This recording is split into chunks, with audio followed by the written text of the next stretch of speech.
വേനൽ കടുത്തതോടെ ശുദ്ധജലക്ഷാമം അതിരൂക്ഷമാകുന്ന കഞ്ഞിക്കുഴി പഞ്ചായത്തിലെ പുഴകളിലും തോടുകളിലും ശുചീകരണ പ്രവർത്തനം നടത്തി ശുദ്ധജലം ലഭ്യമാക്കാൻ ത്രിതല പഞ്ചായത്ത് നടപടി സ്വീകരിക്കണമെന്ന ആവശ്യം ശക്തമാവുകയാണ്. കൊടുംചൂടിൽ ഹൈറേഞ്ച് കരിഞ്ഞുണങ്ങി ശുദ്ധജലക്ഷാമം അതിരൂക്ഷമാകുമ്പോൾ ത്രിതല പഞ്ചായത്തുകൾ ശുദ്ധജലക്ഷാമം പരിഹരിക്കുവാൻ ഒരു നടപടിയും സ്വീകരിക്കുന്നില്ല എന്ന ആക്ഷേപമാണ് ഉയരുന്നത്.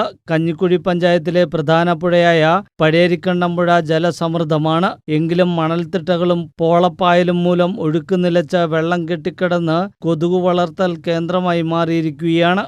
വേനൽ രൂക്ഷമായതോടുകൂടി കഞ്ഞിക്കുഴി പഞ്ചായത്തിലെ പുഴകളും തോടുകളും കുളങ്ങളും വറ്റി വരളുകയും അതുപോലെ തന്നെ വെള്ളം കെട്ടിക്കടന്ന് കൊതുക് പോലെയുള്ള ജീവികൾ പെരുകുകയാണ്. അപ്പോൾ എത്രയും പെട്ടെന്ന് ഈ തൊഴിലുറപ്പ് പദ്ധതിയിൽ ഉൾപ്പെടുത്തി ഈ തോടും പുഴയും ഇതെല്ലാം ഒന്ന് ക്ലീൻ ചെയ്തു കഴിഞ്ഞാൽ ശുദ്ധജലക്ഷാമം ഒരു പരിധിവരെ പരിഹരിക്കാൻ കഴിയും. അടിയന്തരമായി പഞ്ചായത്ത് കമ്മിറ്റി ഇടപെടുകയും മറ്റ് ജനപ്രതിനിധികളോട് കൂടി ഇടപെട്ട് സത്വര നടപടി ഉണ്ടാകണമെന്നാണ് നാട്ടുകാർക്ക് പറയുവാനുള്ളത്. പുഴയിലെ മണൽവാരൽ നിരോധനം മൂലം പുഴയിൽ വലിയ മൺതിട്ടകൾ രൂപം കൊണ്ടതാണ് പുഴയുടെ സ്വാഭാവിക നീരൊഴുക്ക് തടസ്സപ്പെടുവാൻ കാരണം. ത്രിതല പഞ്ചായത്തുകൾ വിഷയത്തിൽ അടിയന്തരമായി ഇടപെട്ട് പുഴയിലെ മൺതിട്ടകൾ നീക്കം ചെയ്ത പഞ്ചായത്തിലെ ശുദ്ധജലക്ഷാമം പരിഹരിക്കുവാൻ അടിയന്തര നടപടി സ്വീകരിക്കണമെന്നാണ് നാട്ടുകാരുടെ ആവശ്യം. News bureau, Idukki.